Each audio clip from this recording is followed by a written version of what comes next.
নমস্কাৰ। বানপানী এতিয়ালৈকে শুকোৱা নাই।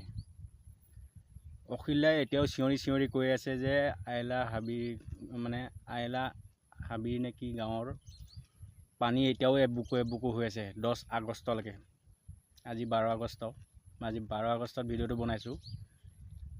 কিয় কাৰণে পানীটো শুকোৱা নাই আৰু কি অৱস্থা হৈ আছে আৰু পানীটো ক'ৰ পৰা আহিছে এইটো চৰকাৰে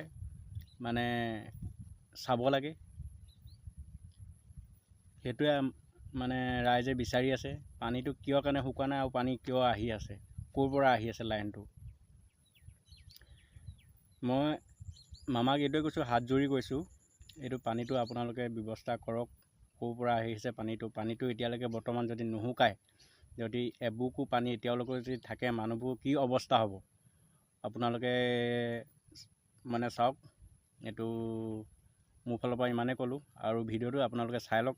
২৬ তাৰিখৰ দিনা পানী সোমাইছে আৰু আজি 10 আগষ্টৰ অহাৰ পাছতো এতিয়ালৈকে পানীৰ পৰিমাণ এনেকুৱা বুকু পাই গৈছেগৈ। গতিকে পৰিস্থিতি কি ভয়াৱহ অসমৰ প্ৰত্যেকজন মানুহে বুজি পাওক। এইটো হ'ল মগৰাহত পঞ্চায়ত।